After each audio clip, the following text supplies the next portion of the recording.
Freedom for the people. That is what this show is all about. You're listening to What on Earth is Happening right here on the Intel Hub News Network. I'm your host, Mark Passio. This show is live every Tuesday evening from 8 to 10 p.m. Eastern Time.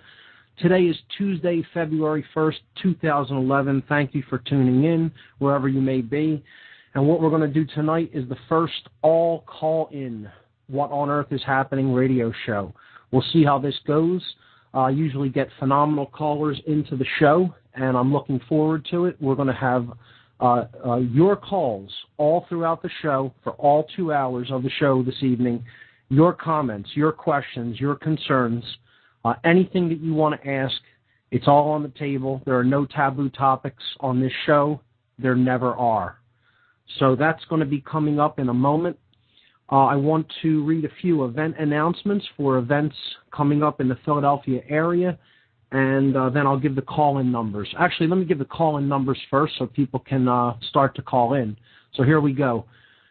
Tonight, all call-in show for the first time. I'm doing this to kind of take a break from the heaviness of the material that we've been discussing over the last several weeks. I've been breaking down different occult traditions, and we'll continue to do that. We'll be getting into the subversive use of symbolism and symbolism as a language in and of itself in the next few weeks here on the show. But I figured, let's take a break from the ordinary, the ordinary progression of topics and do something a little bit different to open things up.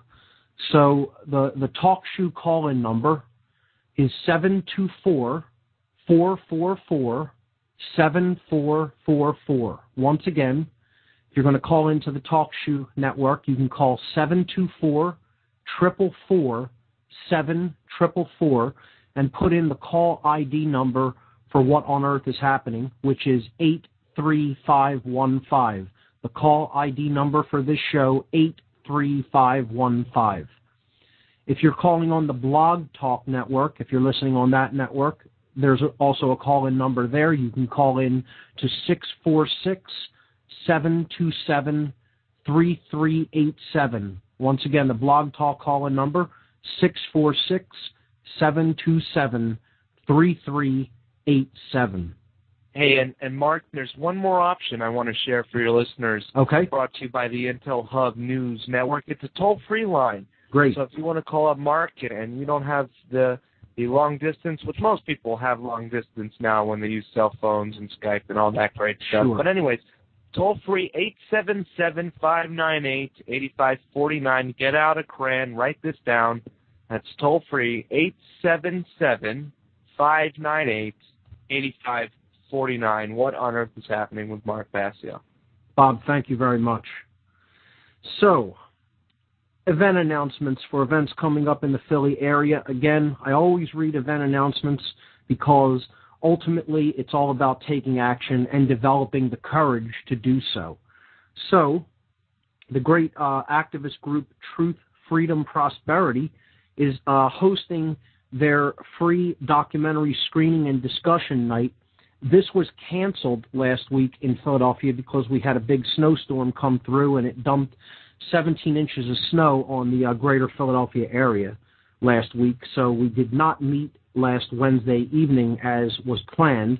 Instead, they have rescheduled for February 9th. That's Wednesday, February 9th at 7 o'clock p.m. at Media Bureau Studios. Media Bureau is at 725 North 4th Street in Philadelphia. That's the corner of 4th and Brown in the Northern Liberty section of the city. Okay? This month they're going to be showing Melt Up, the beginning of a U.S. currency crisis. Okay? So that's going to be this next Wednesday evening, February 9th at 7 o'clock p.m., and then there will, after the documentary screening, it will be followed by a discussion and question and answer session. So come on out, support the group Truth, Freedom, Prosperity, and for other events that they host, please see their website at www.truthfreedomprosperity.org, truthfreedomprosperity.org. And finally, the Free Your Mind Conference, which is racing toward us. We have about 2 months before it hits, and it is looking really good. Things have smoothed out a bit. We've confirmed all of the speakers. It looks like they're all going to be able to be there, and we're going to be able to afford to bring them. So that's a good thing. And this event should be one of the best events of its kind, and one of the only events of its kind that I know of in the Philadelphia region. So come on out to the Free Your Mind Conference, a conference on consciousness, mind control, and the occult. Saturday, April 9th and Sunday, April 10th, 2011, at Ruba Hall, Ruba, R-U-B-A, Ruba Hall, at 414 Green Street in the Northern Liberty section of Philadelphia. The doors open each day at 9 a.m., and the speakers will be starting at 10 a.m. Admission is only $20 per day in advance, and if you choose to buy your tickets at the door, tickets will only be $30. Free Your Mind is a unique 2-day conference scheduled for April 9th and 10th in Philadelphia, PA, featuring multiple speakers and diverse educational materials for the purpose of raising public awareness of the critically important topics of mass mind control techniques, the covert and subversive influences upon consciousness and behavior, trauma-based and ritualized abuse, and the practical mental and emotional healing methodologies available for those affected by these devices. The featured speakers: Aaron McCollum, Alfred Weber, Andrew Bastiago, Bob Tuskin, Farah Yurdozu, Freeman Fly, Jan Irvin, John Nicholson, Joseph Mara, Larkin Rose, Laura Eisenhower, Mark Matika, Mark Passio, Michael Kelly, Paul Marco, and Suzanne Taylor. That's a roster of 16 speakers over 2 days. Quite an impressive lineup of speakers and topics. For more information on this great event, please visit the conference website at www.freeyourmindconference.com. That's freeyourmindconference.com. All right, so those are the event announcements. You have the call-in numbers. And, Bob, if anybody is already waiting to call in, just announce them and put them through. No one has called into the TalkShoe number as of yet. So if anybody has called into the Blog Talk Network, go right ahead and put them through at any time. All 2 hours, your calls, your questions, your comments, your concerns, anything you want to talk about right here on What on Earth is Happening this evening. My contingency until I see callers on the line is to begin to introduce the topic of subversive symbolism. So I have that on the agenda should we not get many callers. However, what I'd like to do as a brief recap is just for perhaps new listeners who may be listening who don't know what this show is about or what I do here, is just basically give them an overview of what we do here on What on Earth is Happening and some of the topics that we've covered thus far, and encourage people to use the resources that are available and at their disposal on my website. So ultimately what this show is all about and what makes it different than other broadcasts in the so-called freedom movement or truth movement is that what I attempt to do throughout the course of each show and to establish a tapestry, okay, is to get down to the primary causal factors of what is creating the experience that we are undergoing. That's what this is all ultimately about. So if you take it right down to the base rudimentary level of what we're trying to do here, we're trying to identify causal factors.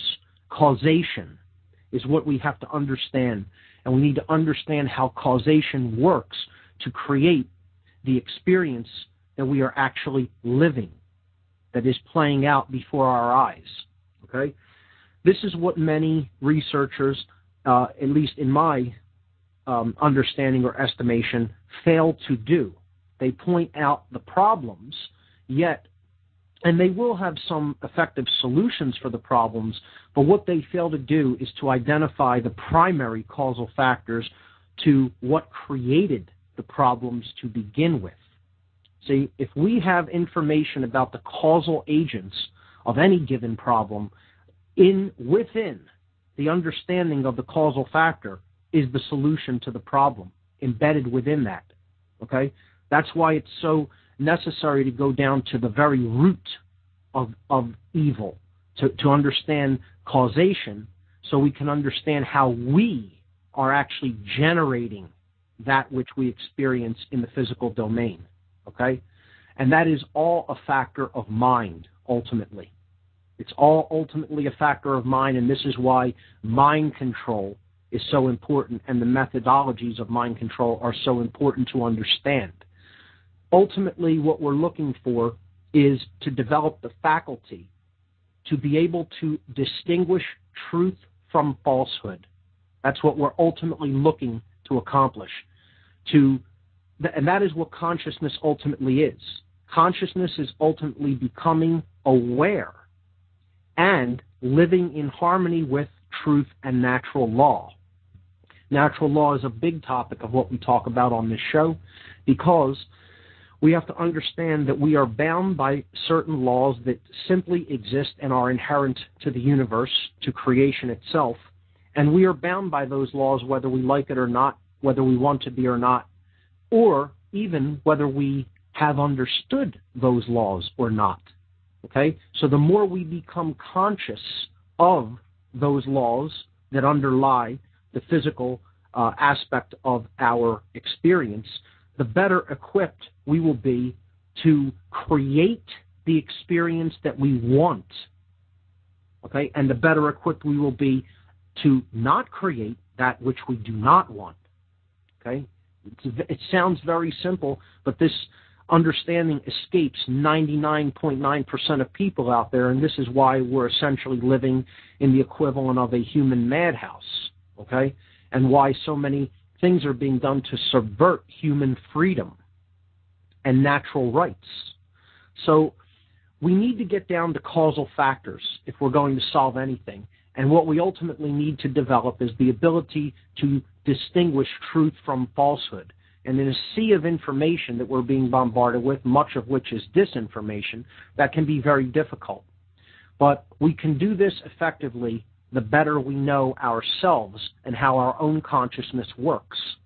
So if we understand and delve into the human psyche and understand our primary motivational factors and primary root causal factors of what we experience and the things that actually go on in the human psyche, the mind, okay, and the deeper parts of the mind, the human subconscious as well, we will develop that awareness and we will be less likely to be manipulated or fall prey to the techniques of mind control, which is largely what the progression of this show has been here to expose. We've been going on for a number of weeks now, months actually, talking about the techniques of mind control. We've already covered 12 of them. In a list of 14 proposed methods, and there are more, but I generally talk about 14 different methods of mind control. We have already covered 12 fairly extensively, and over the next few weeks we will be getting into the final 2, and then talking about the agenda itself, just a brief prelude to what's going to be coming up.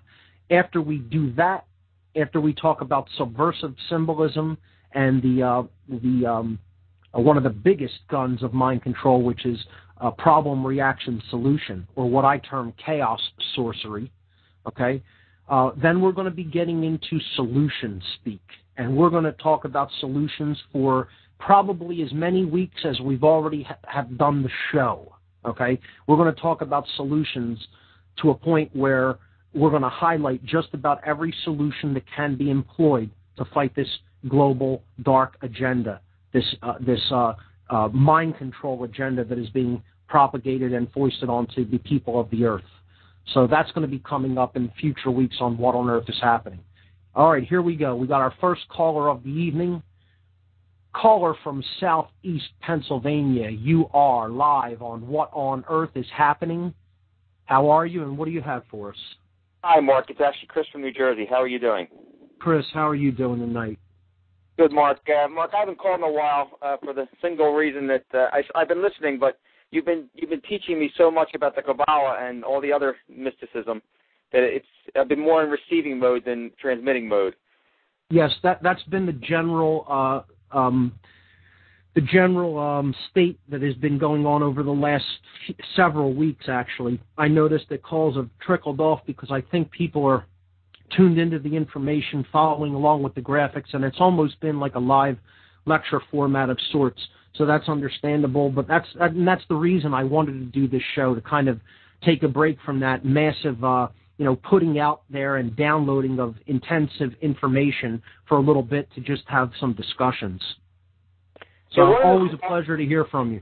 Now, one of the things, Mark, that I find interesting when I started becoming more conscious, so to speak, and learning about consciousness, is whether a synchronicity comes to you or you become more aware of it, you do experience it.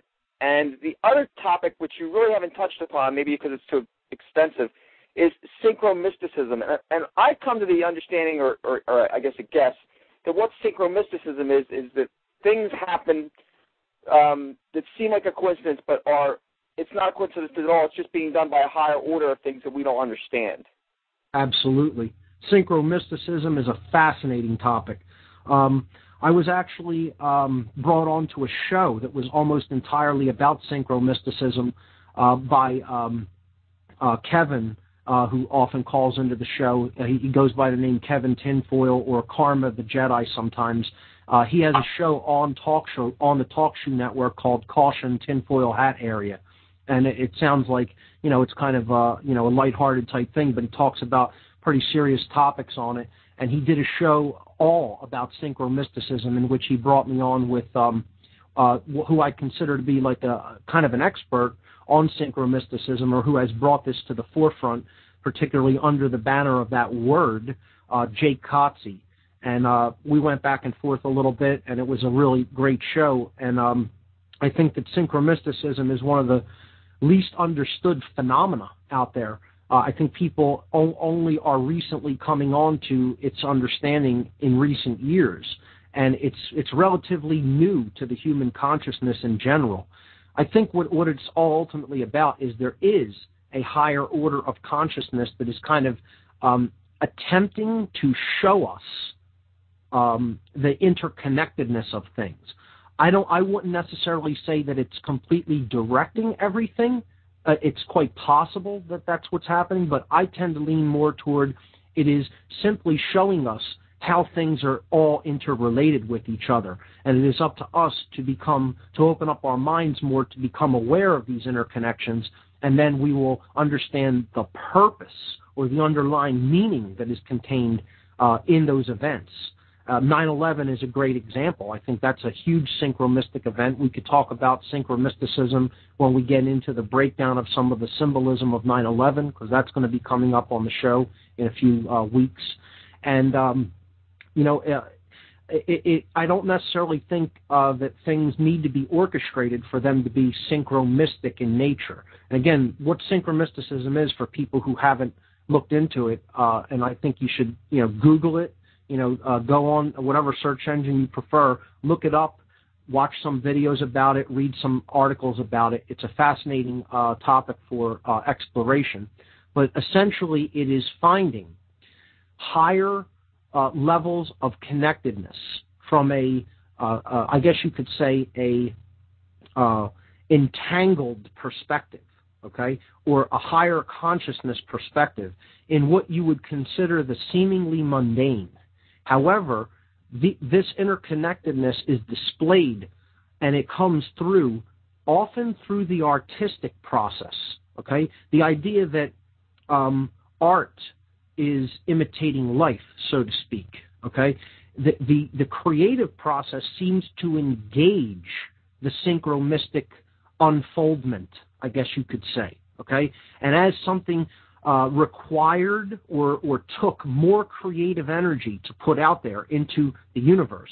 And that's why it often comes through in movies this synchromistic understanding. Movies are incredibly big creative projects, from the storyline to the writing behind it to the design of sets and costumes and creating the story itself, and then doing all the computer work that is necessary to do it, to put these together. There is so much creative energy engaged in making a movie, particularly a big-budget Hollywood film, and so many people are focusing their creative energy all toward the same goal. That is when this synchromistic magic, I guess, starts to happen and starts to speak to us. It's not always an orchestrated thing when it comes to movies. People talk about predictive programming a lot when it comes to movies, but I don't necessarily think it's always a deliberate effort. It is simply something that is coming from a higher level of awareness that is being engaged when certain people are engaging deeply in the creative process all at once, all together, and all toward the same goal, to create something and put it into the world. So that's my take on synchromysticism. Chris, what do you think of that? And you have anything additional to add, or any other thoughts on it, or any resources you might want to point people to let them check it out more? Well, I really think the last part you said was where the creative process is linked up in some way with synchromysticism. I think that's really true. I always thought of it as we don't have the ability right now, the consciousness, to see the bigger pattern. We may see a chessboard, but there might be an even bigger chessboard, and then another big, an even bigger chessboard. And I think as our understanding increases, we may see things that, as they're synchromistic, we may come to understand the reason, why that occurred. I also think it's part of the grand design of creation. And I don't really have any references for people to go and look, because I really haven't looked it up that much myself. I just surmised what it was. It seems like I was pretty close. Sure. Any resources that you'd recommend for people out there? That's what I'm saying, Mark. I really don't. I haven't really looked into it myself as intently as I should have, I guess. Okay. I like one called thebravenewworldorder.com. I believe that's Jack Kotze's website. Or you could just look up the name Jack Kotze. I believe he spells his last name Kotze, if I'm not mistaken. There is, let me see. I'll open my web browser up here and see if I could find a couple more resources.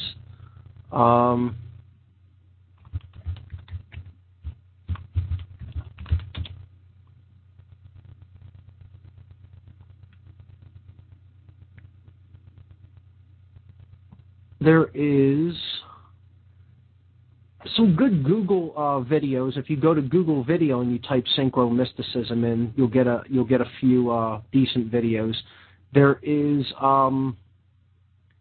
let's see, Reality Sandwich. That's Daniel Pinchbeck's website. He has some things on there about synchromysticism. Again, the Brave New World Order. I'm sorry, it's not thebravenewworldorder.com. I think it's thebravenewworldorder.blogspot.com. thebravenewworldorder.blogspot.com, and you need the word "the" in front, so thebravenewworldorder.blogspot.com. That's Jake Kotze's site, and it is Kotze. Let's see, there's synchromysticism.blogspot.com. Okay, there's also a Wikipedia page about it that basically, gives an intro to it. There's something called the Octagon, which is a synchromysticism site. Let's see. I think that's plenty, Mark. Yeah. You just type the term in. I would say start at something like YouTube, because videos kind of explain it better than reading an article about it, because it's an abstract concept. And if you start with a simple synchromysticism video, it kind of will take you through the progression to understand what this is all about. But again, it is abstract. You have to disengage the left brain, pure logic, pure intellectual mode, if you're really going to appreciate this as again, something that is coming through from a higher level of awareness. We have to really see this from a right-brained perspective, because that's really what synchromysticism is. This is the right brain calling out to us. It's the higher sacred feminine energy that is the creative force calling out to us to try to disengage from our material world identified left brain thinking. That's really what I think the whole purpose of synchromysticism is. But I do think that it is something that is real. I do think that it is something that is coming through from a higher level of awareness, and is not necessarily something that is orchestrated. It is something that is this random series of interconnected things that are completely beyond coincidence or chance. If anybody thinks that these things are chance, I mean, good luck, because you're not going to roll dice and get these kind of sync-ups by accident. As far as I'm concerned, it's far beyond randomness. But to a very left-brain person, it would be what I would call a hard swallow for a left-brain person. Gotcha. Well, Mark, I appreciate your time. I appreciate your insight on it and your information. I'll definitely follow up on it. And I'm looking forward to your conference in April. I'm glad things are back on track again. Yeah, it's looking pretty good, and I'm looking forward to a lot of the speakers. We're going to have a roundtable a discussion panel at the end of the night on Sunday. We're also going to screen Suzanne Taylor's new documentary on the crop circle phenomenon on Saturday evening. She put a great documentary about the crop circles together called What on Earth? Inside the Crop Circle Mystery, and we're going to be screening that film on Saturday evening at the conference. So should be great. Should be a great event. We're going to have vendors downstairs. We're going to have tons of books and pamphlets available and DVDs, and it should just be an overall good time for people to come out and really educate themselves about what's really going on. Yeah, I like the crop circle topic as well. I've been listening to a lot of that on True Frequency with Chris Everett. He's been a guest on their show. That's been pretty good. The last thing I wanted to ask you about, Mark, is, and I don't know if you know or not, is there any word about Michael Tsarian? Is he going to show up, or?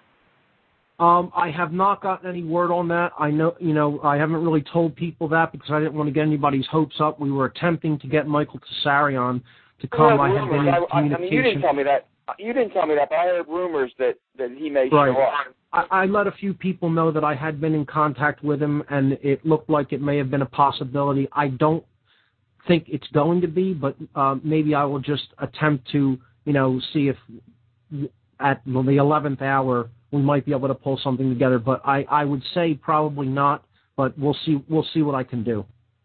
Or even without him, it's a great lineup, and I really look forward to it, Mark. Thanks so much. You got it, Chris. Thanks so much for calling. Have a good night. Bye-bye. Okay, here we go. I was just speaking of this gentleman. Here we go.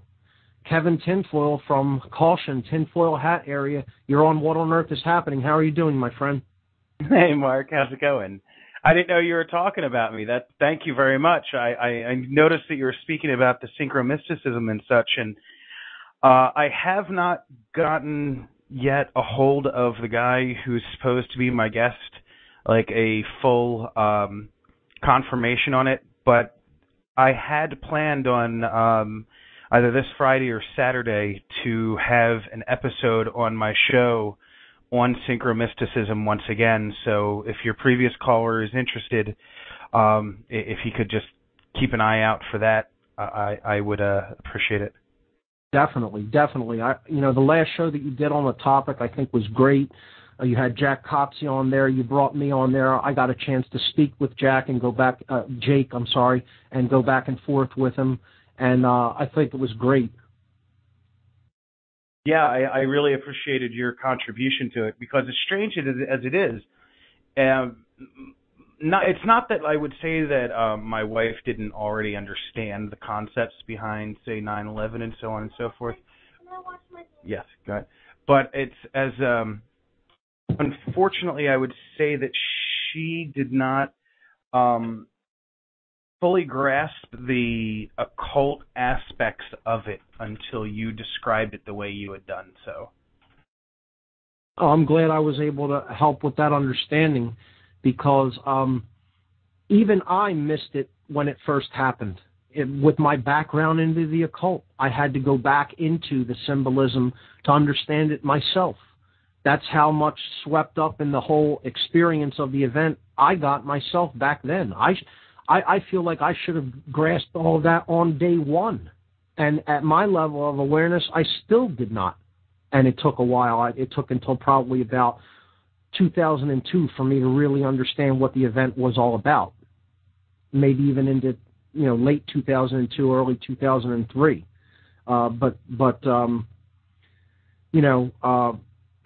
synchromystic aspect of that, there is a synchromysticism element involved in the 9/11 event. I think it's highly involved when you get down to looking at what happened with Flight 93.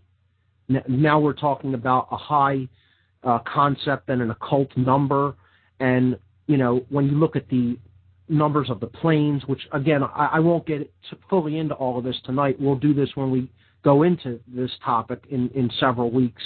But I think the Flight 93 aspect is the biggest example of synchromysticism in the 9/11 event, because I think that's an example of a pilot who refused his stand-down order, and in doing so, he engaged the concept of thelema, or the use of willpower toward the higher will.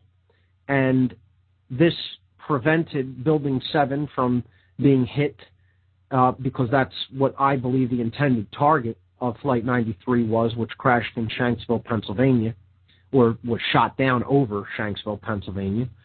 And in doing that, Building 7, which represented the middle pillar, which we've talked about in Kabbalah, and we will talk about also when we get to the symbols of Freemasonry and other occult traditions.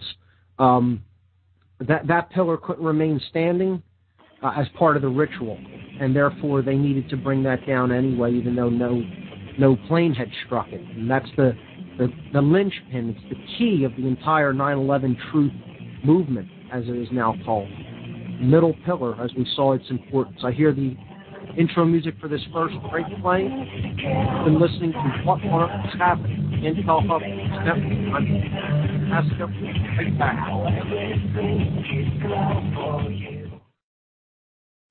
Are you still paying your credit cards and so-called bank loans, thinking that you owe the money? Do you feel like it's your moral obligation, but can't see an end in sight? Well, what if I told you that in truth, you don't owe a single penny, and that the banks know this and hope you don't find out? Here's where we come in. Free2Prosper.com specializes in a profound debt repudiation method which challenges the validity of your so-called debts, morally frees you from the burdens, and protects your property. Our system is often superior to settlement, bankruptcy, or consolidation, which often leave you in a worse situation. If you feel the moral obligation to take care of yourself and your family, then I urge you to consider taking action right now. The economy will not wait. If you want to know more so you can prosper through the economic collapse, all while staying honorable and true to yourself, then call 877-417-8393. That's 877-417-8393. Or visit free2prosper.com right now.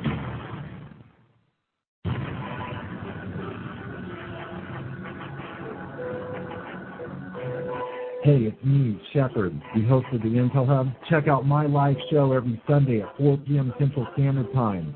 You can check it out from my website, theintelhubradio.com. Join me, Joe Joseph, John King, and A.C. Griffith, Thursdays and Sunday evenings at 8 p.m. Eastern for Freedom Link Radio on the Intel Hub News Network.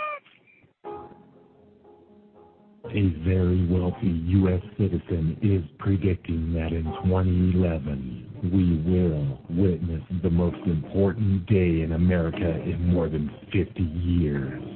He says it will change everything about our lives, the way you shop, travel, invest, educate your children, and even how you take care of your health and family. Now this man has made some outrageous predictions over the years, but the crazy part is he's usually right. You see, he predicted the collapse of GM, Fannie Mae, Freddie Mac, and America's biggest mall owner, General Growth Properties, a few years ago. In fact, Baronis called his work a dire prophecy. Now, this has nothing to do with the stock market, but it could have a huge impact on almost every aspect of your life. And recently, he created a video which you can watch online for free, detailing his biggest and most important prediction yet. And it's a real eye-opener. I can't stress this enough. You should at least watch this free video online today. He explains everything you need to know, including simple steps you can take to protect yourself. You can find the video at www.endofamerica8.com. Although this video may be offensive to some audiences, it's worth checking out. Again, that's www.endofamerica8.com. Watch this free video at www.endofamerica8.com. You are listening to the Intel Hub News Network, crushing the New World Order piece by piece.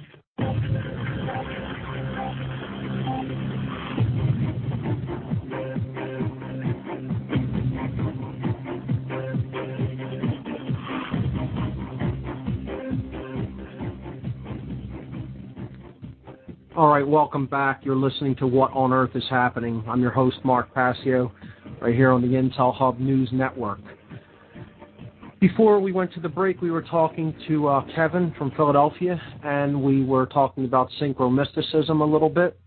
Kev, I know you want to talk about a specific topic about, who's the right people to trust with their information, and how we could, I guess, discern good information from disinformation. But before we do that, or maybe after we do that, I'd like to bring up something, because I just recently ran into it at the new screening of Zeitgeist 3, Zeitgeist Moving Forward.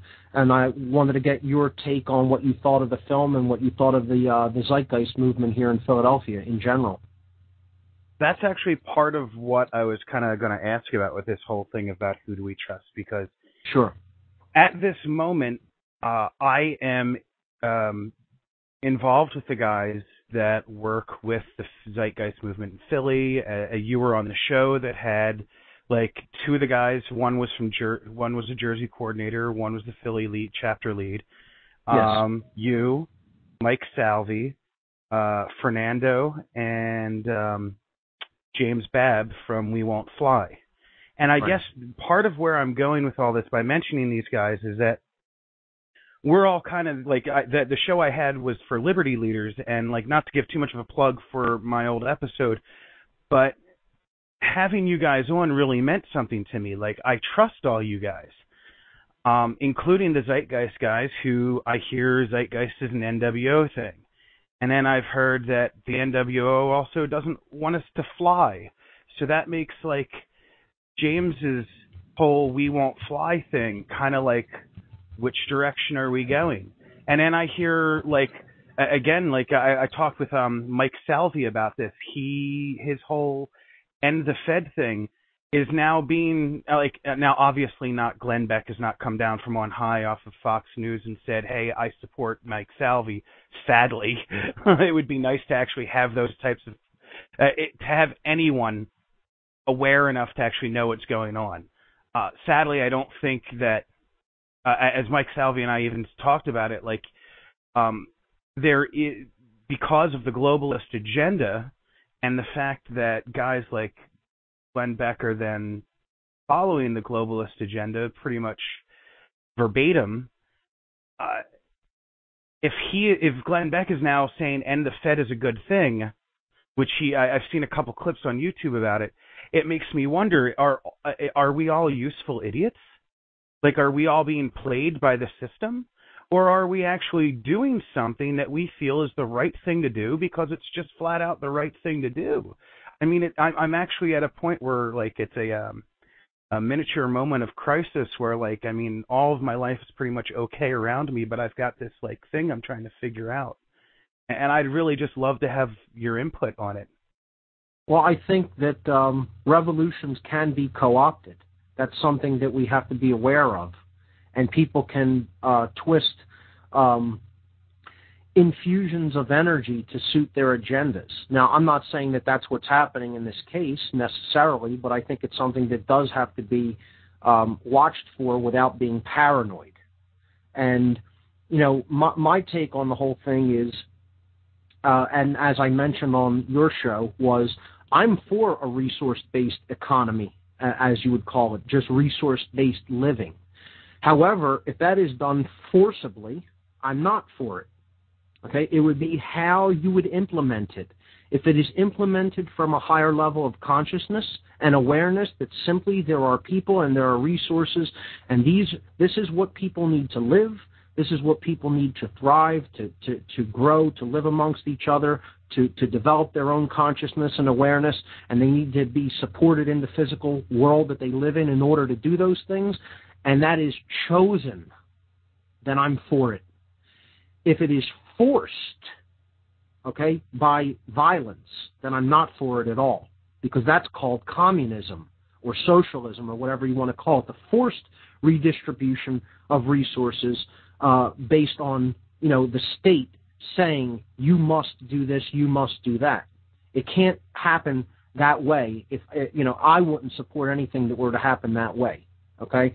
I'm a voluntarist in every aspect of the word. I don't believe in the authority of man, period. People need to make their own choices and understand that they're not the only people in the world, nor are they God. Okay? That's what it all really comes down to. People are living as if they're God. This rich, super rich, less than 0.01% of the population that basically owns all of the important resources of the world. Okay? That needs to stop, but at the same time, I don't believe in communist or socialist values to a point where I think the state should take over the resources and say, you only get this, you only get this, you only get this, you only get this, and that's it. I think we can all have what we want and still be happy and thrive as long as we don't have this reptilian-brained directive impulse that says, I always have to have more. It's about living within one's means and necessities as far as, do I need to have 5 cars and, 10 mansions in different countries? Do I need to have that? I was just walking with a friend through Philadelphia, and we pointed out the home of a celebrity, and my friend happened to know who the celebrity was that owns this huge home that takes up half of a block in the, I'm trying to think the section of the city. It's in, it's not Northern Liberties, it's in Old City, okay? So in the Old City area, and I won't mention the celebrity's name, but, he's a well-known movie actor, okay? And he was telling me, he had this house made, and he never goes there. Nobody's ever in it. There's an alarm system. They have lights that are automated that go on to give the appearance that somebody's there. He might come there once every other 2 years, stay for a week, and that's it. And yet, this takes up a huge amount of resources, energy, land, etc. But he just has that just because if I happen to be in the area of Philadelphia, that's where I'm going to stay. I'm going to have my, luxury place built with it's probably has a movie theater inside there and, a gym and you name it. It has all the amenities that you could ever possibly ask for or want without ever leaving, the complex that you've built, so to speak. But, do I think that that's, how, people need to use resources? No. But again, that's that person's level of consciousness. It's always more. It's what I can do for me. What could he do with the money that was spent to build that home, this celebrity, okay? What kind of contribution could he have made to help hunger or to help poverty or disease or homelessness or any other affliction? Could he have given it to the truth movement to try to just put out information? Could he have contributed to conferences that talk about, opening up one's mind and awareness? No. He decided, I'm going to build a house with the extra money that I've made as a result of my career. As long as we're in the me mode of consciousness, it doesn't make a difference what kind of monetary system is out there. It's going to fail, and it's going to result in suffering. And this is what I just don't hear from the freedom movement people. They don't want to talk about consciousness and causality, causal factors. They want to avoid that because they want to be able to point the finger outward instead of turning it and pointing it at their own selves, because that's where true transmutation and change takes place, in one's own consciousness, in one's own mind, in one's own heart, and in one's own actions. And most people, not all, but most people in the world will kill or die to avoid looking within. Most people. That's the sad fact of the matter and the reality that we live in. That's what the human race has become. That's not what our true essence or nature is, but unfortunately that's what we have become. And most people alive today would rather die than to look inward. So that's my take on. I totally hear what you're saying there too, actually. That's my take on the whole freedom movement in general, and that's my take on things like Zeitgeist and the Venus Project, etc. I don't have a problem with the idea. I think it's a beautiful idea. The question is how will it be implemented? You need enough people behind that idea from a philosophical and moral perspective in order for it to be successful. Kev, stay with me on the line. Coercion. Stay with me on the line through this break. I want to talk about this a little bit more, and I'll get your take on who we should listen to. Thank you. This is What on Earth is Happening. We'll be right back.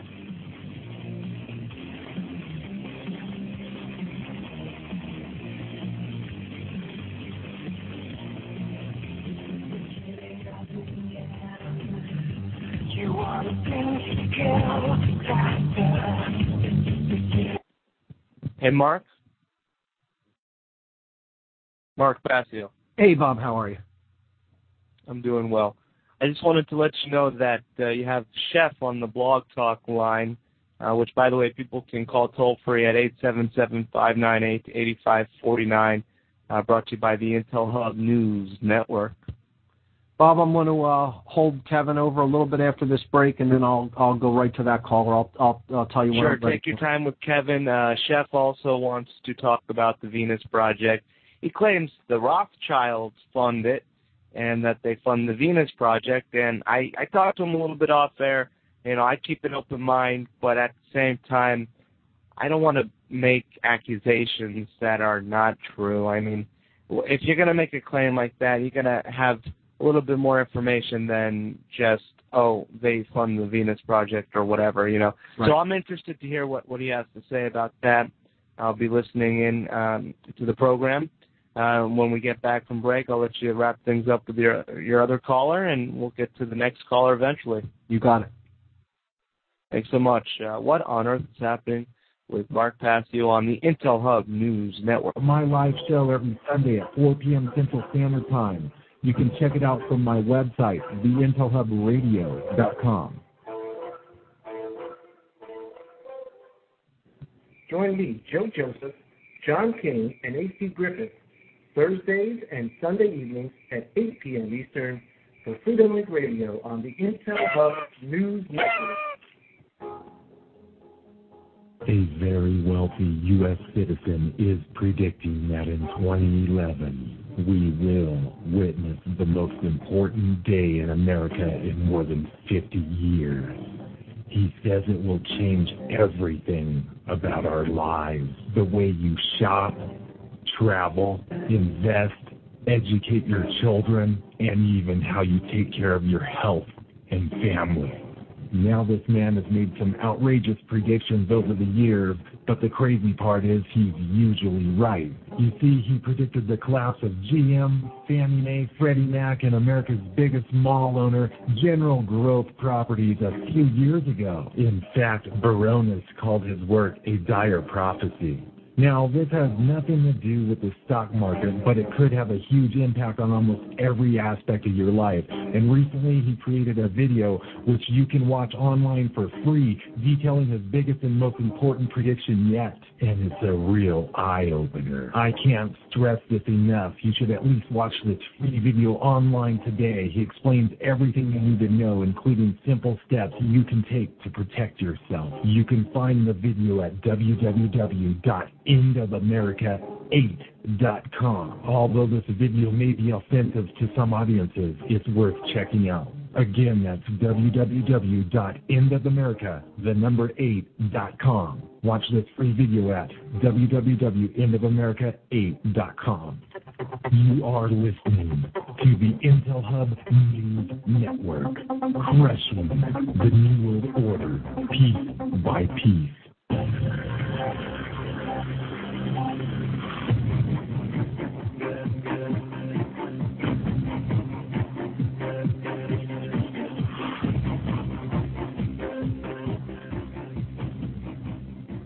Okay, we're back on What on Earth is Happening. Before the break, we were talking about the Zeitgeist Movement and the Venus Project and kind of the level of consciousness that would really be required to put something together like that. I think it's an idea that is far, far ahead of its time, unfortunately, because the human imagination is so stifled by the monetary system. People think that money is the lifeblood of creation, of life on Earth, that we need a monetary system, that we could not live if there wasn't such a thing as money. And this elevates the concept of money to godhood, because that's what it is intended to be. It is indeed really the root of evil, and the love of money is the root of all evil. But I would say attachment to the idea of money is the root of all evil. And this is what really the whole Zeitgeist movement is attempting to struggle against and break down. Break down this meme, which is an entrenched meme with incredible amounts of power over the human mind. I spoke about this at the last End the Fed rally, and my lecture was about the alchemist's philosopher's stone, the idea of the philosopher's stone, and what that was actually created from. And it was ultimately distilled from the human imagination. Okay, this is what ultimately creates the stone, okay, the higher awareness and higher consciousness. And sadly, that's deadened. It's crippled. It's devastated. The human imagination is devastated in most people. Sadly, that's just the case. I asked people in that lecture, in that presentation, whatever you want to call it, a speech, could you imagine a world without money? And I would probably say, even in that End the Fed rally where people want to go against this huge corrupt banking institution, I'll bet you 90% of those people cannot imagine a world without money. Now, maybe I'm just being harsh or nasty, or maybe I'm just thinking that, people are just in a more denigrated state than they really are. Maybe I'm just overly negative. Okay, that could be. But I guarantee you, if you really pressed even those individuals for their true beliefs on this topic, what they really feel, most of them would give you the answer. Ultimately, I feel money is necessary and that we couldn't live without it. And that's why, do I think something like the Venus Project we're going to see that happen in our lifetimes? More likely than not, we're not going to see that in our lifetimes. Maybe in future generations, if we continue to get this information out about consciousness and causal factors of what we're creating, it might be possible. But I think it's a long, long, long way off, sadly. I think the idea is a good one. I think if it's done in the right way, and if it's done in a higher level of awareness, it's where we really need to go as a species. But I think so few people are ready for that they will come up with whatever jabs at it that they can to justify the same existing immoral monetary system, or to prop a new one up in its place that would become just as immoral. That's just my take on it. Kev, what are your thoughts on that? I'll hold you over for another couple of minutes, and then I'll go to some more callers. Give me your thoughts on that. Well, I originally, back in like 2003, started having some issues with money. I got a decent job, so I lost the issues, but I didn't lose the drive to figure out a way to live without money, and I become very enamored by the whole concept of Earthships. And I only see the Venus Project as this like as above, so below, this like giant extension of the Earthships. All the same systems are in place, such as being able to make your own energy, make your own food, have all of your own basic needs taken care of without the need for money.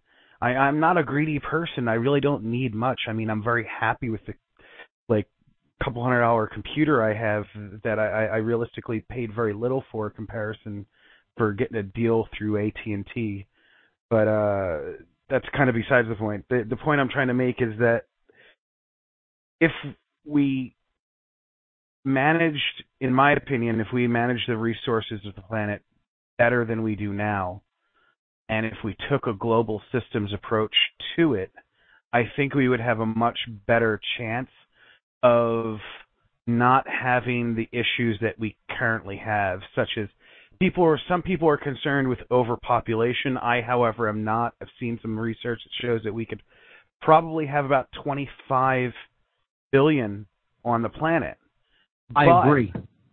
But that being that we're at 7, I think it's a holistically smart idea to just consider that future and get ready to be prepared to take care of that number now.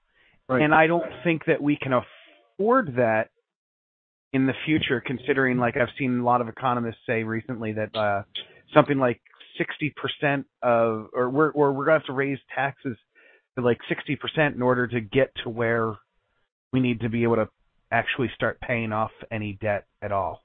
And we couldn't sustain a number like that the way we're living now. Not the way we're living now, which is completely against nature. Yes, some people are using so much and causing so much pollution and just using so many vast resources. And I just always wonder, like, is it just their whole divide and conquer scheme that pretty much allows them to get away with this? I mean, why isn't it that people aren't willing to just set aside their egos and work all together? I mean, the reason why I even did my last show with you and the other guys is that I knew everyone that sat down at that table was about end the Fed. The 2 Zeitgeist guys, as well as all the other guys that were on the other side of the table. They all understood that we need a new monetary system, and a lack of one that could actually provide for all using a fully functioning resource-based economy, I think would work really well myself. It's the best of all worlds. It's the blueprints for Star Trek, and we're not paying attention to this gift that's there because everybody seems like they're afraid that they're going to be fooled by some NWO agenda, and we end up in Logan's Run. And, well, you know what? I'm not afraid of that. Like, I see the potential here, and I think that if we were twisted enough at that point after creating such a thing that we became that sort of authoritarian and closed-in society, I think people may stop and revolt from that. Let me put out my idea about why there's so much hesitation toward even pursuing something like the Venus Project. And again, there's some synchromysticism right in there, right in the words the Venus Project, right? Venus is the next planet closer to the sun from where we are. Just think about that from its symbolic perspective, okay? It's up 1 chakra closer to the crown chakra in the chakra systems as related to the planets, as we've shown on this show and looked into those symbolic connections, okay? So it's not going toward Mars, which would be going down a chakra or going farther away from the sun, but it's the Venus Project. Venus is also a name of the goddess, okay, the sacred feminine energy, Okay? So again, it's also named after the goddess herself. One of the names of the goddess that we looked at when we talked about the tarot tradition was Venus. Okay? And this is associated, her name was associated with Venus in the Roman tradition. That's just an interesting synchromystic connection. Okay? Because the idea is one that takes us up a notch and takes us up to a higher level of consciousness. But the main resistance to this idea, okay, is people are thinking about it from the same level of consciousness that we are now, that we are dwelling in now as a species. That's where their viewpoint of this comes from. They're not thinking, if we moved to a higher level of awareness, if we moved up in consciousness and we no longer dwelled in the base brain and dwelled with an imbalanced neocortical brain, okay, if we didn't have all of this imbalance within toward the male side, okay, toward the yang energy, okay, if we embraced the sacred feminine energy, if we combined the left brain with the creative and nurturing power of the right brain, and we moved up to a higher level of consciousness, that's how this would work, and the only way it would work. We cannot talk about building a non-monetary system in general without talking about a fundamental shift in human consciousness. And this is what is completely left out of these discussions, almost completely left out of these discussions. And that's why I got kind of almost, not upset, but almost depressed when I was, on the show that night, because no one was bringing up consciousness. They were just talking about the mechanics of it and the logistics, and that's all that was being brought up. But what wasn't being brought up is the quality of mind, the improvement to the human psyche that would be necessary to implement something like that. And the reason that this is often not brought up, and again, I may be taking a jab here or even a stab here and there, is the people who are discussing these ideas aren't at those levels of consciousness. And they're quite unread about a lot of this information. They're quite unread about what would be required to change consciousness and to have a paradigm shift in awareness. They're quite unread about the occult itself and about how these are tools for improving consciousness. They think naively and childishly that they're going to get from here to there without going through the steps between, and that it's not going to take any real hard work on the ground to get that done. And this is why I'm not very popular. This is why, and I'm not here to be popular. I'm not here to make friends, it's not a popularity contest. I'm here to explain to people just how much work is going to be involved to make this transition. And not to depress them or make them fearful, but to make them aware. It's harder than what you're even thinking now. To change truly from within and to change your mind and to get out of the barriers of mind that have been put there by the existing systems of conditioning and social engineering that you have been born into from the minute of your birth, and that your parents and grandparents and great-grandparents on back through the generations have been born into. Okay? That's exactly how I feel like I'm going through right now, too. It's because it feels like I'm getting all this information from all these people saying that what I'm doing isn't effective, and all I'm doing is trying to actually do something. And they're all just telling me that, oh, that's not going to work, that's not going to work, that's not going to work. And I'm like, then what will? Tell me. You tell me what will. And no one then has an answer for me. So, like, I feel like if I'm going to be damned, I'm going to be damned for who I really am. And I hope everybody can appreciate that and understand that I'm just going to keep moving forward myself and hopefully. That's right. And that's all people. I'm a dreamer, so I'm not the only one, and I hope someday you'll join us. That's right. That's right. And that's what I ended. That's what I ended my speech with. Yeah, at the end it of the resonates with me so well, and it resonates with so many other people too. And the imagination and why is going can't to be we required. imagine these things? People who can't imagine true change coming about from a higher level of awareness, their imagination is dead. And my suggestion would be attempt to move on and just put those people off to the side in your life so that they don't drain your energy, because they're not going to be part of the solution. And they are nothing but part of the problem. And you can say that's as harsh as you want to call it. And there's the tagline again for the show. Get as offended about that as you like. These are the people who the dark occultists of this world call the dead. Because quite frankly, that's who they are.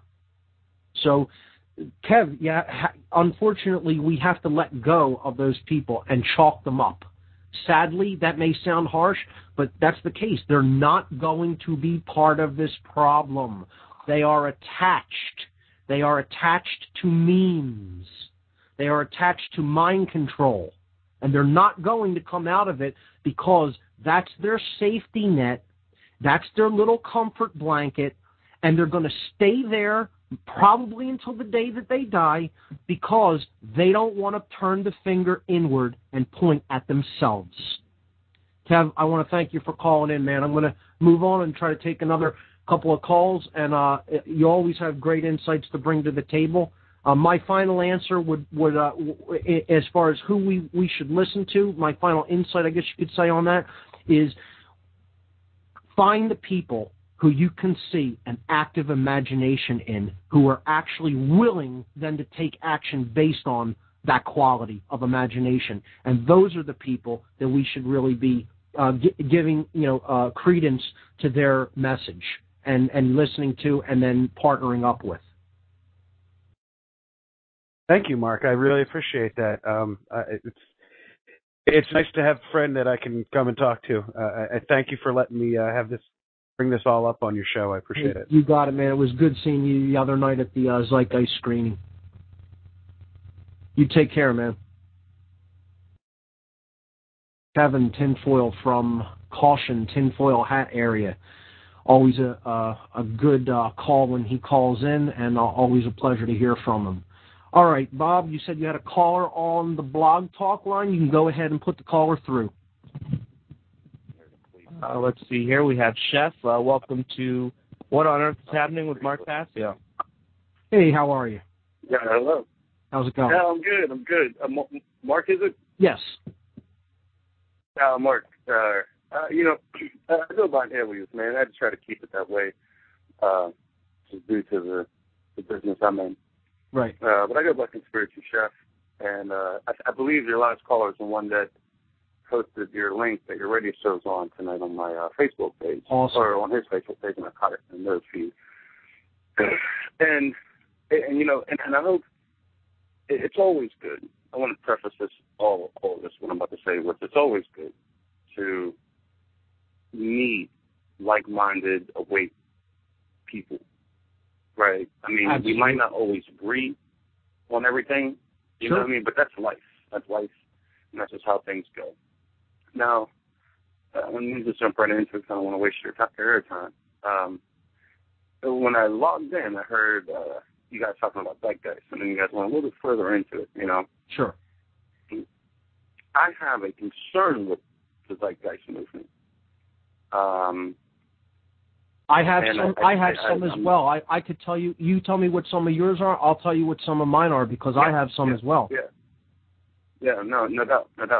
And my concerns with the Zeitgeist movement is just one family, the House of Rothschild.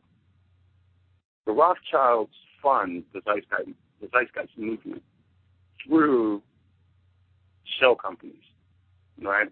And one of them shell companies is the Venus Project. The Rothschilds are the major funder of the Venus Project. And then that alone gives me enough reason to pause. For anything that they do underneath, right? With the Venus Project, it's a nice utopia. I'm not going to lie. Initially, I was brought up into the mix of things, really was. I love the Venus Project. I think it looks pretty. I think it looks futuristic. I think it's all of these and all of that, But I remember one of the things that you heard when I was listening on your radio show is that, you're against communism, you know, and I am as well. Absolutely. But the Venus Project, at its base, resorts or redistributes the wealth in a way that is communism. Like everybody that lives underneath that little bubble, you know what I mean? That China's building right now, by the way. They're building mega cities, completely uninhabited. And one of those mega cities is a city much like what you'll see on the Zeitgeist website. You know, but so just following the money is what I like to do. Right. And now, I don't. The Zeitgeist films, to the Venus Project, to the Rothschilds. I don't have knowledge of where the money for the Venus Project or where Jacques Fresco gets his funding. I don't have knowledge of that funding. Now, I can't speak directly to that. I don't have to research that on my own. If you want to send me any links about, sure, yeah, I'd like to research some of it. Absolutely. I can get the email whenever you. When I hear Jacques Fresco talk, he seems like a high consciousness person. What I would like to hear more about. I agree. He seems to have a lot of courage too. But what I would like to hear more about is the actual methods that would be used to use the resources and how that would be acquired, how that would be done. Because again, what I would take pause is how it would be done. The idea is great. Exactly. If it's done through force and violence, I want no part of it. If it was done from a higher level of awareness and voluntary and cooperative, I'm all for it. I think it's wonderful. Let me tell you what some of my pauses about Zeitgeist as a movement in general, or not as a movement. I shouldn't say that, because the movement doesn't actually put forward specific tenets that everybody has to agree with. I've been asked to speak at Z-Day, which is coming up in New Brunswick, New Jersey. I'll be making an announcement about that in probably. Don't do it, brother. Oh no, I'm going to go and speak at it because I'm going to talk about the occult origins of money, which is not addressed in the films. Okay, the maker Peter Joseph, while I like many of his ideas, seems to be an atheist, which, you know, I think that that is can be a problematic ideology, because at the point where you really become deeply atheistic, social Darwinism starts to kind of being something that people go down the path of.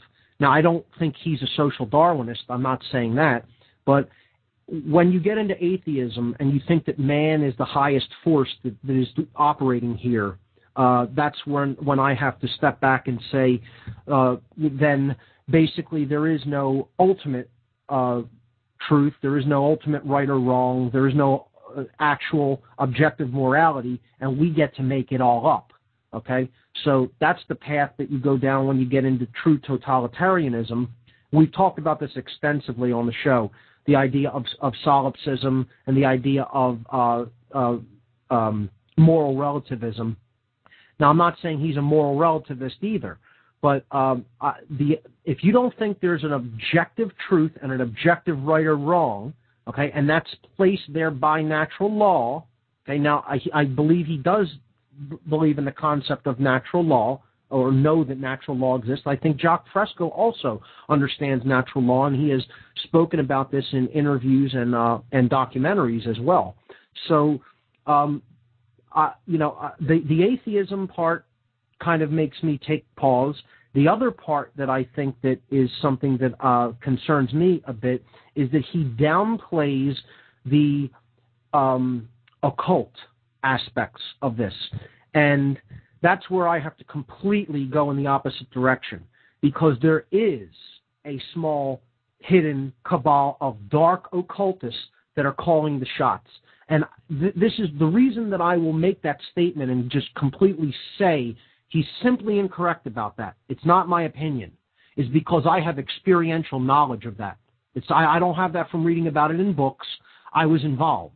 I've been involved for years of my life in the dark occult, before I had my transformation in consciousness and came up to a higher level of understanding about what was really going on this planet. So I developed a conscience. I understood morality, I understood natural law and moral law, and started to live in accordance with those laws and understand that there is no authority in man, and man isn't the highest force in the universe or even in our local neighborhood, okay? And I came out of that base level of consciousness that I dwelled in when I was helping these people, these occultists. So my experience in that capacity is not in books or reading about it, it's living it. And there is no replacement to that experience. This is where someone like Peter Joseph simply does not have this experience. I don't think he can be totally faulted or blamed for that. He just hasn't been involved with the dark occult and with the people who are operating it. I have. Okay, so he's simply incorrect about that. I'll state that unequivocally. Okay, but he's entitled to his belief because he doesn't have that knowledge. Okay, so he's entitled to say, I don't think there is such a thing as dark occultists running the show or what people have termed the Illuminati. You're perfectly entitled to continue to believe that and continuing to try to convince other people of it. But I'm letting people know that's incorrect. It's wrong. Okay, so that's where I have to part ways with what he puts out in the third film. And I think he's deliberately doing that because he doesn't want to alienate people. He wants to make it purely about the sciences and purely about the left brain aspects because that's what he knows people are trapped in. He knows people are trapped in that level of left brain consciousness, and only by keeping it to that narrow bandwidth, that narrow playing field or inside that box, can he appeal to more numbers of people. And let me tell you, it's effective because more people were at that Zeitgeist screening in Philadelphia at the Ethical Society than I've seen at any meeting having to do with the truth or freedom movement in this whole region in the last couple of years. And it's sad. That's sad because, you know, I think there are many worthy groups working toward true change in this area, and they don't have the numbers.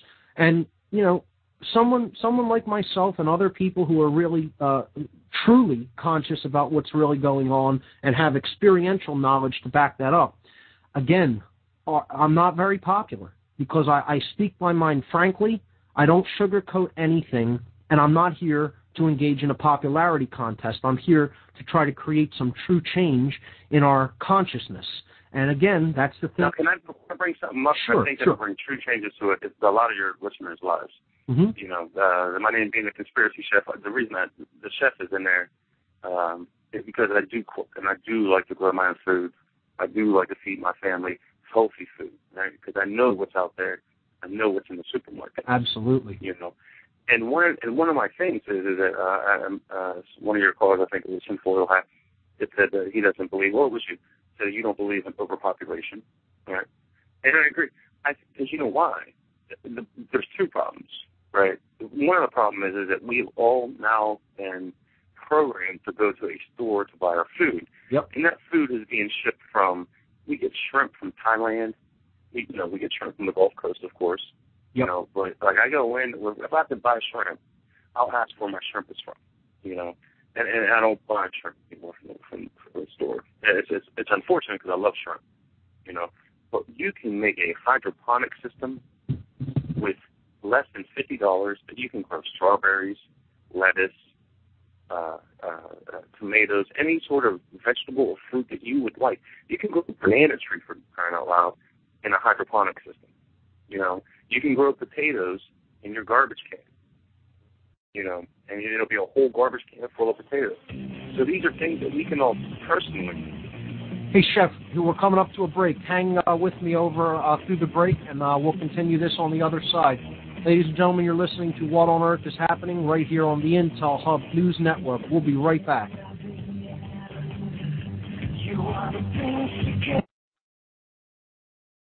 Okay, Mark? Hey, Bob, how are you? Hey, Mark? Yes. Hey, good, man. Listen, I'm going to take off here, but you have a few other callers on standby, and I want to make sure that you're able to navigate them and bring them on air. Any chance I can supply you with the login information? Yes, and you can handle it? Send that to me on Skype, and I'll log into Blog Talk, because I want to get to that. log into the Blog Talk, and I already screened the calls. We have Bob from Cincinnati, our good friend, fantastic. on. And we also have a great call from Philly on the line, our friend Joe. Great. So we got some great callers, and when we get back from the break, I'll bring you up, and I'll give you the login here. You got it. You can bring up the rest of the callers. Great. All right, Mark, stand by. Thanks so much for a great Open Lines program. Thank you, Bob. Through the economic collapse, all while staying honorable and true to yourself. Then call 877-417-8393. That's 877-417-8393. Or visit freetoprosper.com right now.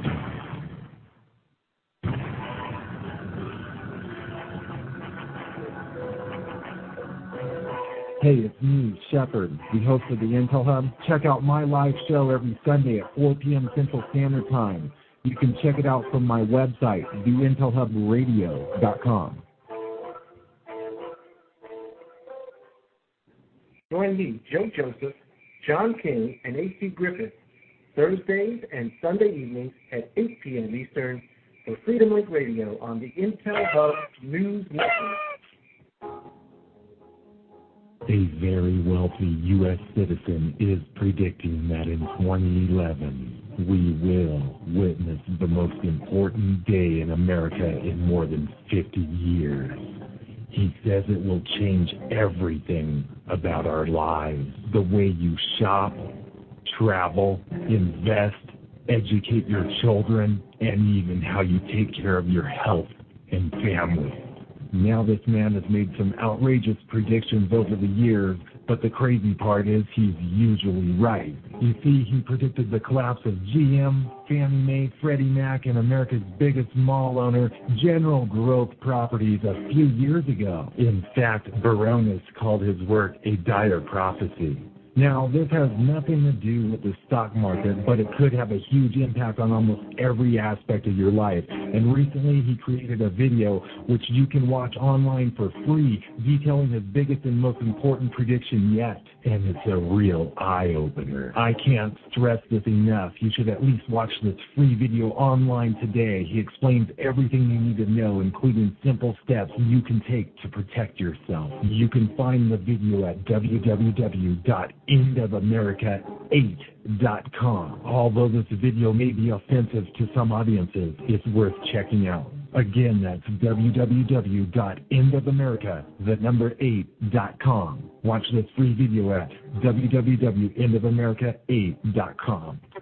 You are listening to the Intel Hub News Network, crushing the New World Order piece by piece.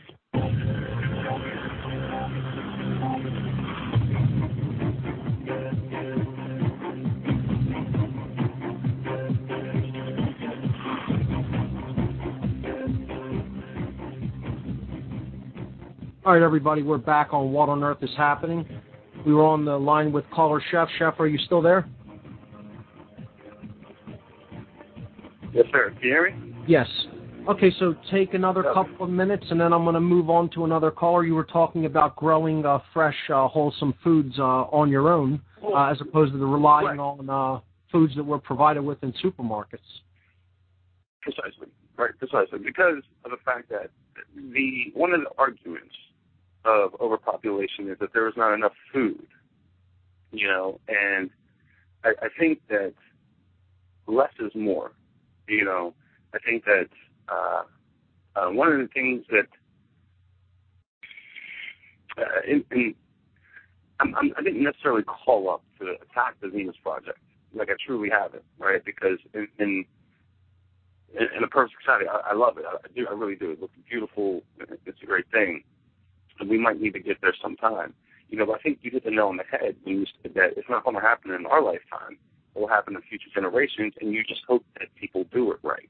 I would say as long as we remain in the state of consciousness that we're at, it wouldn't happen in our lifetime. I don't think anything is impossible.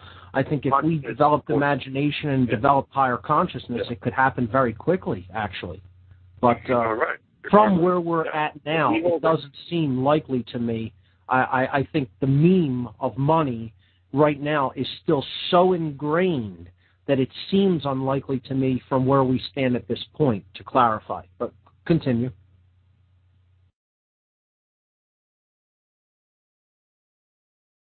Jeff, are you still there? It looks like we lost him, ladies and gentlemen, but if you want to try to call back in, try to get back in, no problem. Sorry about that. Let's see. We have two other callers here. All right. Okay, Bob from Cincinnati. Here we go. You're on What on Earth is Happening. How are you, Bob? Hey, Mark. I'm fine. How about you tonight? Good. How are you doing? Oh, wonderful. Hey, a great show. Lots of great callers. You know me. I'm interested in your knowledge of alchemy. Once again, I'll praise you, Mark, as I've done many times. But you have clarified things that people spend a lifetime trying to discern, and that is these alchemical processes, or, I'll cut straight to the chase, the classic Temple of Solomon. Even to this day, and you're starting to really pound it in your presentations, and I appreciate that you're doing that, because a lot of us out here hear that term, the Temple of Solomon. They built the Temple of Solomon. The temple was destroyed. They built it again, and now these dark masons are seeking to build the temple again in Jerusalem. And once again, maybe they are physically, but you have clarified that the Temple of Solomon is the unity consciousness, is the unifying of the yin and the yang, the solar and the lunar principle, the male and the female principle in our consciousness.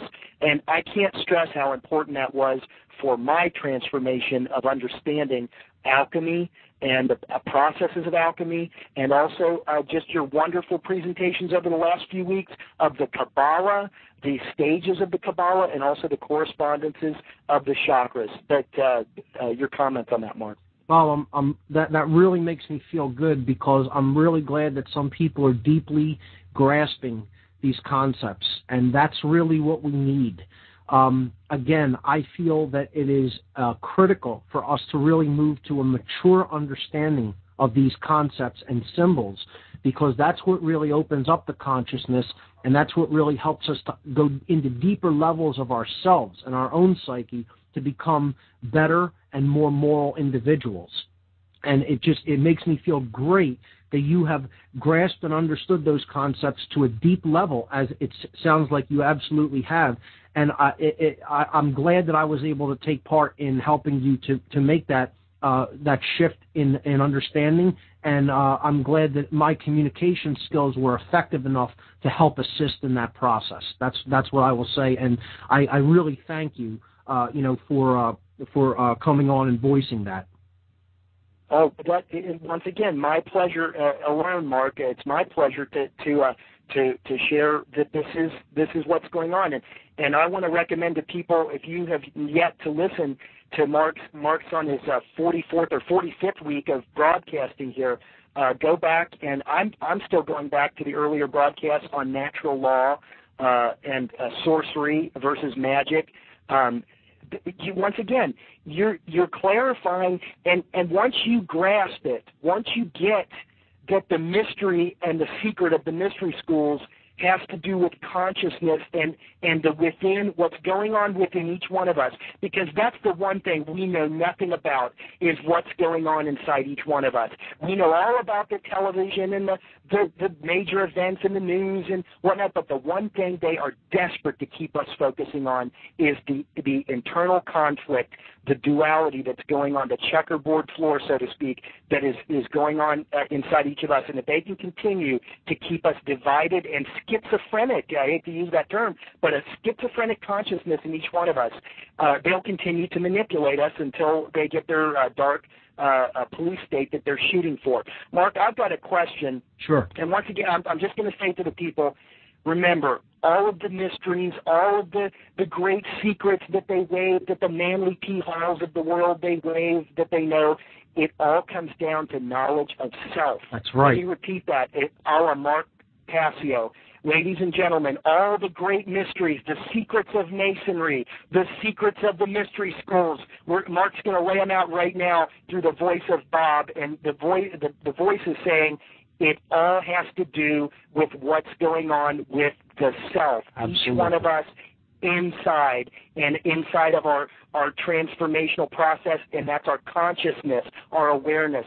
And once you grasp that, it's a life changer. It is a life changer. The Temple of Solomon is consciousness. It's got nothing to do with a building, and don't seek it in Jerusalem. Don't seek the mysteries in some dusty old book and some magic spell that's going to create energy to give you power. It's nothing to do with that. All the magic is internal. Like you said, Mark, even the great teacher, Yeshua Jesus, said, the kingdom of heaven is found within. That's right. And Bob, you gave me the chills because I can only hope that most of us will get to that level of understanding as soon as possible. You're totally on point. Totally on point, my friend. You had a question? Go right ahead. Well, it's thanks to you that I am on point. And my question is, Mark, I'm intrigued by all these old alchemical drawings, and you know where I'm going with this. These medieval drawings of strange beasts and creatures and alchemists, and there's one that keeps coming into my view, and I've yet to discern it. It's called the squaring of the circle. Yes. And you'll probably know it. It's this alchemist standing in front of a brick wall, and there's a circle on the brick wall. Oh, yes. Pointing at. Yes. I know this well. Yeah. And he's pointing, and I'm just. Yes, go ahead. I was just going to share the image with the audience, and then I'm going to step back and let you explain it, sir. It's an alchemist in robes, and it's a medieval kind of Renaissance feeling, and he's standing in front of a brick wall that has a circle on it that looks strangely like a globe or the world. Inside the circle is a triangle, and inside the triangle is a square. Perfectly set inside the square is a circle, and then he is pointing to the top of the circle, and inside there are two people. I guess it's a small figure in my image here, but it's probably a male and a female. And I grasp now, since you've shared a lot of this, what part of it is, but if you could share with us the meaning of the squaring of the circle. Thanks, Mark. This symbol that you're referring to, and I will probably bring this up when we go into the symbolism section, is one of the keys of alchemy, of the alchemical tradition. It is a symbol known as the philosopher's stone, okay? And on some chat programs, it's funny that you mentioned this symbol. I actually use it as my avatar, the little icon that you use for your chat picture, okay? Right. This represents the lower world, okay, and the upper world. So this represents the physical world and the world of spirit, and it represents how the physical world attempts to reach upward towards spirit, and how the spiritual world tries to reach downward to pull the spiritual toward it, so that they come together, okay. And what the circle represents that goes around this square, okay, is basically coming to an understanding of natural law and coming to higher consciousness. And in doing so, one is ruling one's base awareness or base instincts or animalistic nature, the physical identified consciousness, the physical world identification. And they are understanding that they are part of the divine all, okay, the higher level of consciousness that is the creative force that indwells everything in nature. So this is also symbolized in some of the symbols of Freemasonry, which we'll be getting into over the next many weeks. But the square, you're familiar with the compasses and square in Freemasonry. Okay, it's one of their major symbols. Okay, you'll often see this on Masonic buildings or temples or lodges. You'll see this put on emblems on the back of cars. The magnets or whatnot that people will drive with on the back of their cars. The square at the bottom there, turned upward, represents base consciousness. Okay, base consciousness is rigid. It doesn't really change form, okay? It's not flowing, and it traces a square, okay? What our task is to actually raise up from base consciousness so that we turn the square over, okay? But moreover, that we transcend the square completely.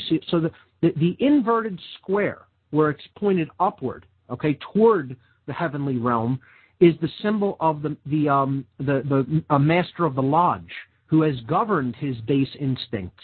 So the square is upside down; it is inverted, okay, or I should say it's right side up. The way that you'll see it on the symbol of the compasses and square is upside down, with the point pointing downward, okay? But it is governed, it is ruled by compasses. The compasses come down over top of the square. This is a indicator that we need to govern our base consciousness, govern our animalistic instincts, so to speak, okay? And in doing so, we are circling them. We are circumscribing them because the compasses trace a circle. Just as a square traces a square, the compasses are the tools that draw a circle. So we are circumscribing our base desires and our base instincts through reaching the level of awareness called compassion. The compasses, this is a word play. Compasses represent compassion, okay? Feeling together, coming together in emotional qualities. So it's also, these are flexible. They're not rigid. They can be moved, okay? There's a left part and a right part, and they meet together at the apex. This represents the left or solar consciousness and the right or lunar consciousness, left brain, right brain, coming together, but coming together at the highest point, the apex of the compasses, which is the fulcrum or the balance point of them. And it's a brilliant allegory, and this is also depicted in the Philosopher's Stone with the square and the circle being the major archetypal symbols inside that symbol. Now, the triangle represents the threefold nature of reality. It represents thought, emotion, and action. It represents body, mind, and spirit. It represents Father, Son, and Spirit, etc. Okay? The sacred feminine, the sacred masculine, and combined with the creative force, the generative principle, coming together in the chemical wedding. These are all concepts we've briefly touched on, and you can go back in former podcasts. I'm glad you mentioned that, Bob, but these are the basic archetypal symbols that are in our ancestral consciousness, our ancestral awareness, and the alchemists put these together in this thing called the Philosopher's Stone. What I would suggest, Bob, now that you have become aware of this symbol and that you've looked into it on your own a bit, attempt to actually undergo the exercise of drawing the Philosopher's Stone, okay? It is one of the hardest things to do. And there is a secret to the drawing of the Philosopher's Stone, which I will not give on the air this evening. Maybe when we talk about it in the symbolism part, maybe I'll encourage people to do that when we get to the symbolism section, and then a future week after that, I'll give that answer. But if you can find it by searching, but I would suggest for you to try to attempt to do it on your own as just an exercise using a compass and a straight edge. That's all you need to really do this. And if you find that secret on your own, an incredible revelation would come to you in mind, okay, in understanding what the secret of drawing that symbol actually is. And it's absolutely beautiful and magical. So it's an exercise I would encourage, but don't get too frustrated if you can't do it immediately. You can research it, and there are places that you can go that will, show you how to derive the symbol. With a simple compasses and a simple straight edge. Excellent. And Mark, now that I look at this figure, you're right. He is holding. It's very small on my screen. He is holding the compass. That's right. It's a giant compass, and it's pointed. The apex is pointed towards his heart. Brilliant. So it's very, very interesting. Thanks for that, Mark. Absolutely awesome, man. Bob, always a pleasure. It's an honor to speak with you, and I'm so glad that you're getting so much from these shows. Keep it up, and go back into the archives. Share the shows with friends. Tell them to put them on their MP3 players. Really encouraging. Thank you so much, man. My pleasure. And Mark, I'll say it again. You are an agent of change out here.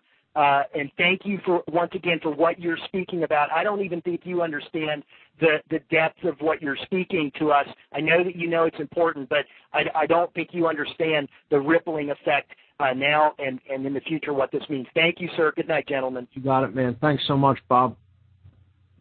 All right, Bob from Cincinnati. Always good to hear from him. Here we go. Who's up next?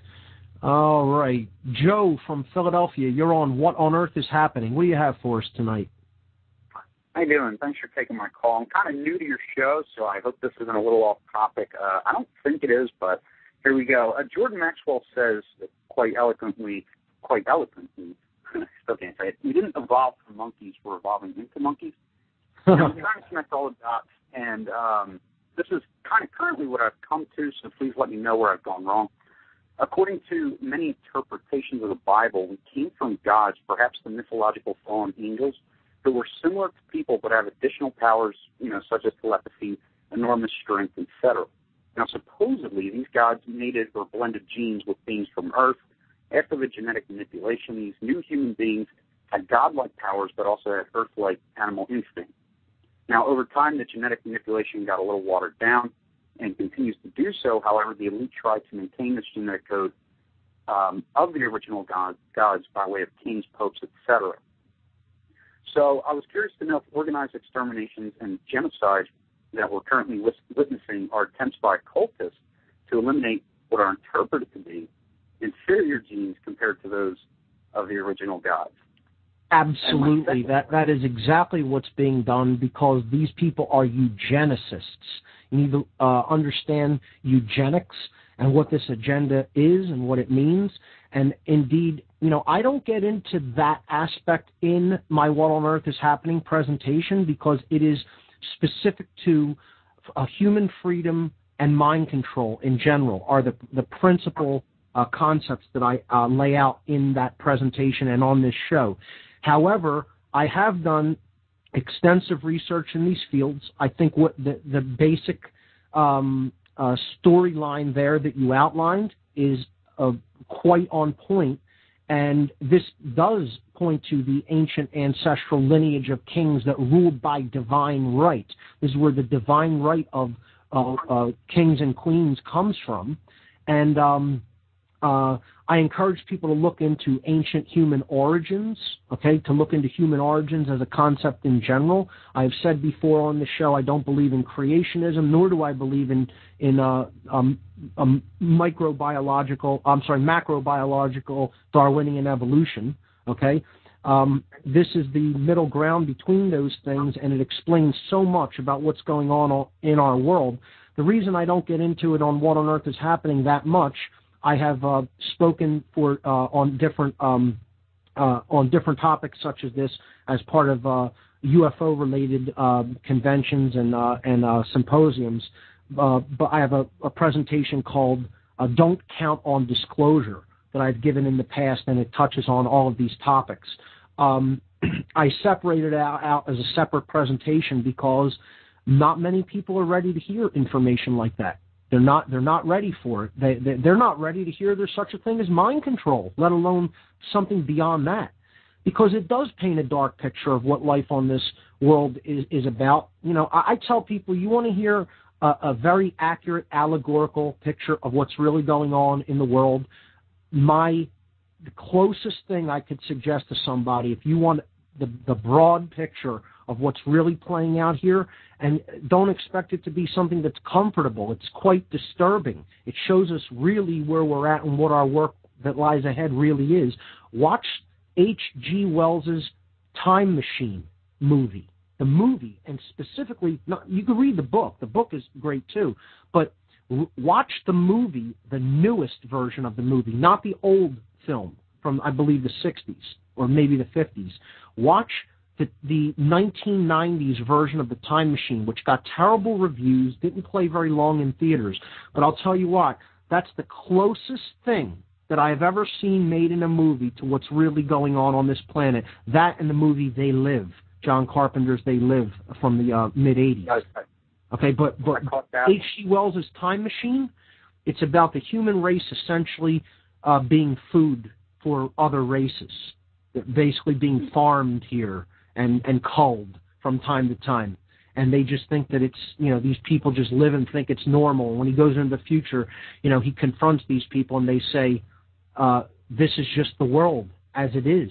And he says, I refuse to accept that. He's a freedom fighter in his future time. And it's a great movie, but I love the underpinnings concept of the movie. The past is already done. The past exists. It's in the record book, okay? It can't be changed.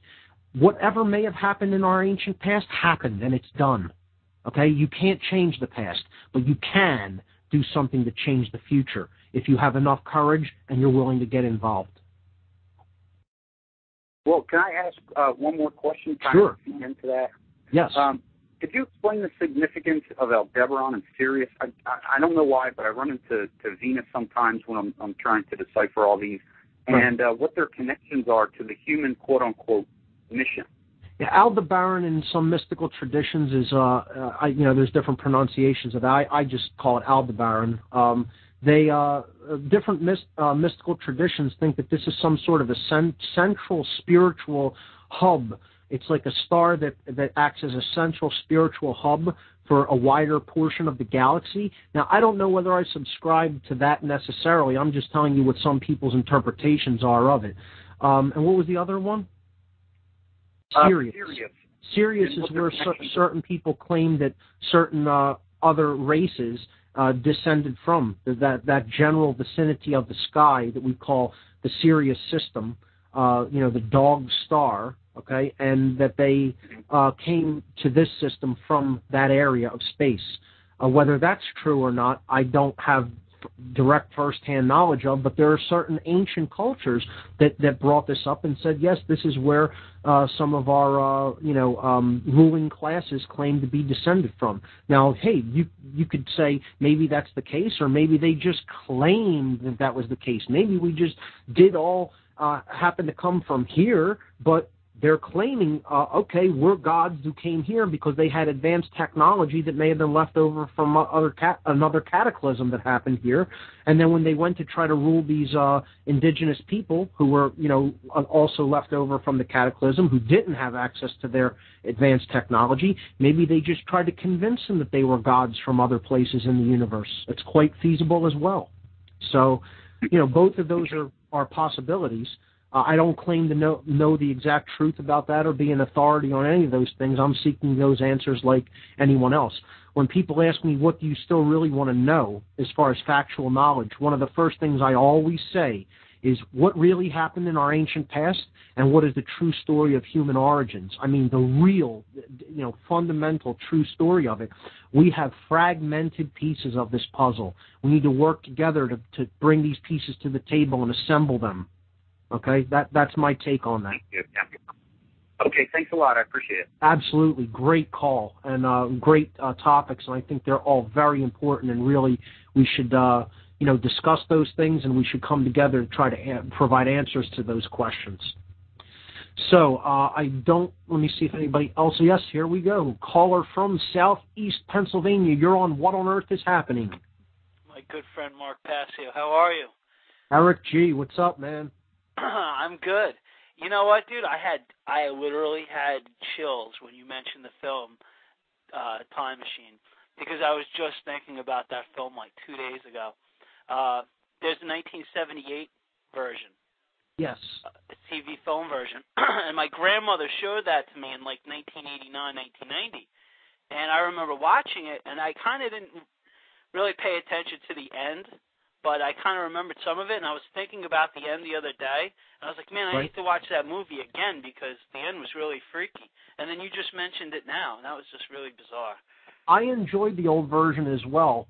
The new version, I think, was much better, but I don't, I think that certain film critics discourage people deliberately from watching certain films. They're pressured by their higher-ups to say, don't bother with this film. And I think that's what happened with the new Time Machine. I highly encourage everyone to check out the 1990s version of The Time Machine, inspired by the book H.G. Wells. This movie is absolutely brilliant, and the concepts in it are actually very high-minded if you really take it in as an allegory and don't just try to watch it as just the standard science fiction, not even a super high-budget one, although there's some good effects in it, special effects. You have to watch it as an allegory from a higher perspective. And if you do that, this is one of the best science fiction allegories out there. So I highly encourage people to check out the new version of The Time Machine, definitely. Right, cool. Some other thoughts I had. Sure. Different directions. I don't know which one to start with, but I'm just going to throw this out there. Hopefully you won't go on too long of a tangent about it, but fear as mind control. I mean, I was just thinking about how powerful fear really is. Like, if you were walking down the street and a group of 5 guys walked up to you with knives out and ski masks on, you would be really scared. I mean, that's a powerful emotion you're feeling. There's nothing that's really quite like fear, is there? I think it's the basis of all mind control, ultimately. It's the most powerful one by far. Sure. You have to dwell in a base modality, as far as consciousness is concerned, of fear to really be affected by any of these techniques. If you're not in fear, and the force that conquers fear ultimately is courage, which then brings forward love, a higher level of consciousness, okay? None of these techniques can ultimately touch us. That's what it's all ultimately about. And the only way we really arrive at those higher states of awareness is to go within, understand the self, and conquer fear. That's what the underlying mode of consciousness that makes all of this manipulation possible is. Absolutely. And you can end up becoming completely fearless after a while. If you just confront this stuff head on, eventually you're not scared of anything because you know how to deal with fear so well. I mean, it becomes a piece of cake. You don't feel fear anymore. If we get out of body-identified consciousness, if we get out of 5-sense identification, right, and we understand ultimately that what our consciousness is, that what we truly are, is essentially connected with the all. It's connected with that which always has been, is now, and always shall be. What is there to fear? But how few people are in that state of higher consciousness. That's the problem that we're up against here. So many people are giving into these lower vibratory states of consciousness, which are governed by fear. Ultimately, what our task here is... Yeah, exactly. But ultimately, what our task here is to help those people conquer their internal fear by explaining concepts and ideas to them that will help them to look at themselves, reevaluate themselves. It's about self-respect. Again, the word respect comes from the Latin re, meaning again, and specto, spectare, meaning to look at. We need to help people to take another look, not only at the society that they live in, but to take another look at themselves. And that gaze needs to be directed inward, not outward, because inward is where the causality, the causal factors are ultimately arriving from what we bring out of us, from our generative center, which is ultimately the heart, which is ultimately that which we care about and direct our focus and attention toward, what we pay attention to, what we use our time and resources to imbue with energy, I guess you could say. And if we assist people, help people to gain more courage, that's how we're going to defeat these forces of fear and ultimately the forces of manipulation and mind control. Good point. One more thing about, you were talking a few weeks ago about colors, and you were saying green. That symbolizes trust. Well, that's why the money's green. That's right. That's why they're always talking with the environmental things. Oh, be green, because if green is the color of trust, then subconsciously you're going to just, first thing you subconsciously think when you look at it or think green is trust. The first thing. So you're starting off at a premise of trust to begin with. Yeah, green is also the color of nature and balance and love energy. Okay, it's the color of the Anahata chakra in the chakra system, the heart chakra. Okay, it is the balance or fulcrum point of everything, the color green. Okay, this is why they use it to take people into the fake green movement, which is based on carbon and carbon taxes, etc. It's all there to just institute more authoritarianism and control and get people to live, in ways that are completely debased, basically, to get them to, live in the most wretched of ways, not even to have heat or lighting or anything like that, because we're as people destroying the earth. We're the biggest danger to the earth because of resources that we use. I agree we need to reevaluate the way that we live and, basically have more respect for our living planet, which supports our life. But this fake environmental movement put out by people like Al Gore, and who's the other guy from UN, Maurice Strong, etc. This is all done for means of tighter authoritarian control. That's it, and implementing of new taxes that'll be paid, to these elite bankers. That's all it's there for. And they are co-opting this through the color green. We need a true green revolution, not one that's based on carbon taxes and this, fake idea of carbon dioxide being a dangerous greenhouse gas when it's only, it's a pittance next to water vapor being the biggest greenhouse gas of them all. What are you going to do in trying to eliminate water on the planet? That's going to be the next big evil, right? Carbon dioxide has nothing to do with the warming. It follows the warming. The solar cycle has a great deal to do with that, and water vapor is the biggest greenhouse gas, so good luck with eliminating that. But to go back to the point, they co-opt this idea with the color green. The true green revolution is the revolution in mind and consciousness, and that is the balance between the left and the right brain hemispheres. Red symbolizing the left brain hemisphere, blue symbolizing the right. This is also why police use these colors, the red and blue flashing in quick succession. It's colors that represent imbalanced consciousness, and that's how they're being used. I'm going to get into that deeply in my lecture at the Free Your Mind conference, actually, and talk about the visible spectrum of light and how this is co-opted and used in different forms of occult mockery.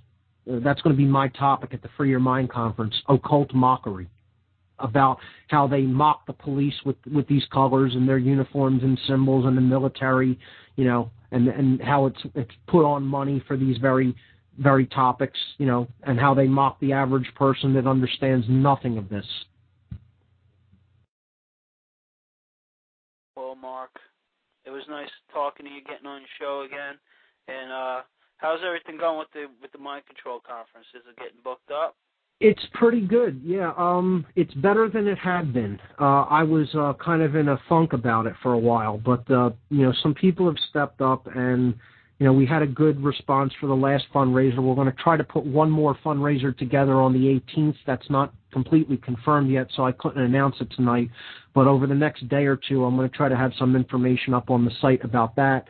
And hopefully we could just bring in a little bit more money to help offset costs for bringing in speakers because it's expensive. But we've been getting some more help, and we're in crunch time now. So anybody that can help out in any way, if you can make a donation or contribution, now is the time to do it. Get your tickets in advance. That will help a lot as well. So, that's where we're at with that. And thanks for bringing that up, Eric. One more quick thing. Any Sure. plans to put it on DVD? We are going to have somebody film. I don't know if that is going to come out high enough quality. We'll see afterward and see what kind of footage we end up getting. Hopefully it will be, and we'll do some DVDs of it. We're going to try, if we can get the streaming to work properly from inside the venue, to broadcast some of the speeches and presentations over the air as well through streaming, and more will be announced on that in coming weeks. Eric, thanks so much, man. I think that's about all we have time for this week. But I always appreciate you calling in, man, and keep up putting the good word out there, man. Love you to death, Mark. Take care, buddy. Thank you. Bye-bye. Take care, Eric. Thanks, man.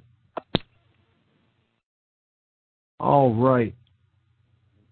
All right, ladies and gentlemen, that's about all we have time for here on What on Earth is Happening this week. I think it was a great call-in show. It was a lot of fun. We'll have to do this again in the future. I think what I'll just going to jump into next week is mind control methodology number 13, the usage of subversive symbolism, the language of symbolism that we need to become literate in if we're going to break these mind control methodologies. So this is a big one, and I'll spend many weeks on this, and we'll be getting into specific symbols over the next many weeks. So with that having been said, I want to thank everybody for listening. You've been listening to What on Earth is Happening right here on the Intel Hub News Network. I'm Mark Passio. My website is whatonearthishappening.com. The network's website is theintelhubnewsnetwork.com. I'll see you here next week, folks. Thank you and good night.